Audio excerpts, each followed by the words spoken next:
Hello hello hello, स्वागत है आप सभी का हमारे इस अमेजिंग से सेशन में। आज हम लोग बात करने वाले हैं एक बहुत ही इंपॉर्टेंट टॉपिक के ऊपर जिसका नाम है mitosis and meiosis.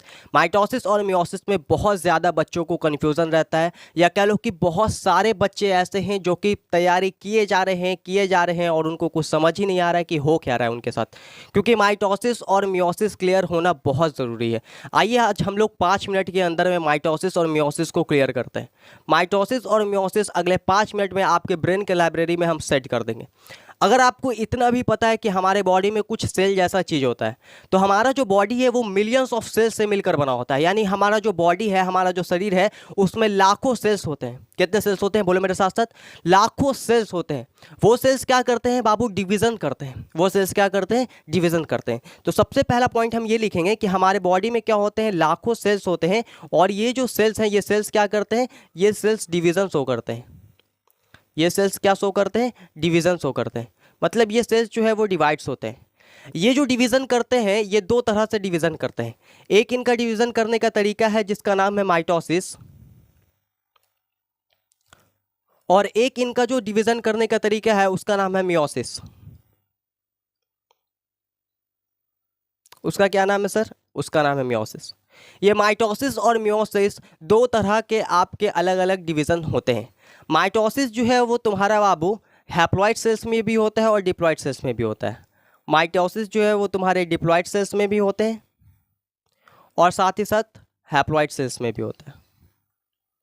Haploid cells में भी होता है। और अगर हम मियोसिस की बात करें तो मियोसिस सिर्फ और सिर्फ डिप्लॉइड सेल्स में होता है। सिर्फ और सिर्फ कहाँ देखने को मिलता है मियोसिस, डिप्लॉइड सेल्स में देखने को मिलता है। यहाँ तक क्लियर है एकदम। अगर हम माइटोसिस की बात करें तो माइटोसिस में क्या होता है, इसमें जो हमारे पास एक सेल्स होता है वो डिवाइड करके दो नया सेल्स बनाता है। डिवाइड करके क्या करता है बाबू, दो नया सेल्स बनाता है।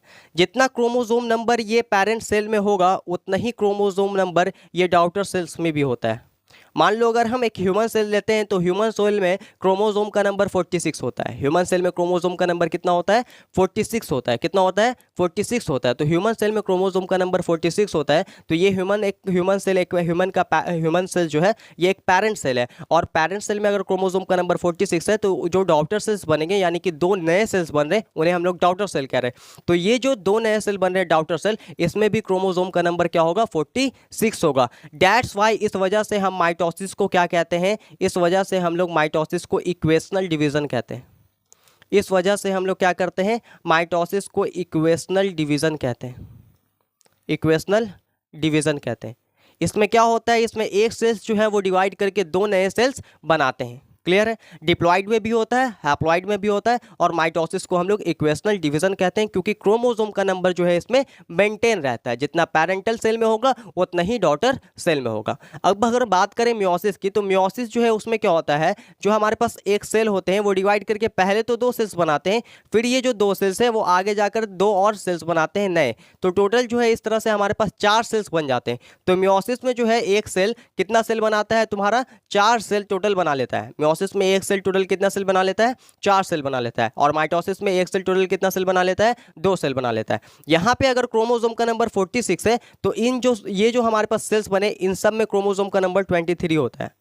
क्रोमोसोम का नंबर क्या होता है, 23 होता है। तो यहाँ पे क्या क्रोमोसोम का जो संख्या है, यानी कि क्रोमोसोम का जो नंबर है वो रिड्यूस हो रहा है। हाँ भैया, क्रोमोसोम का नंबर तो रिड्यूस हो रहा है।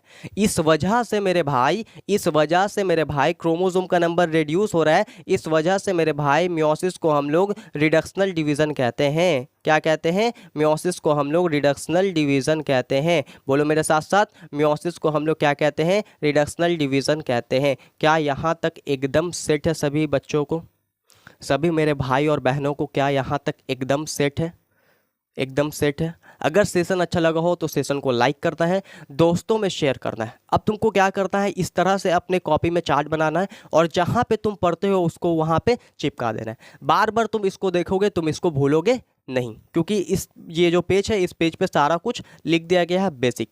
क्लियर है यहाँ तक? अगर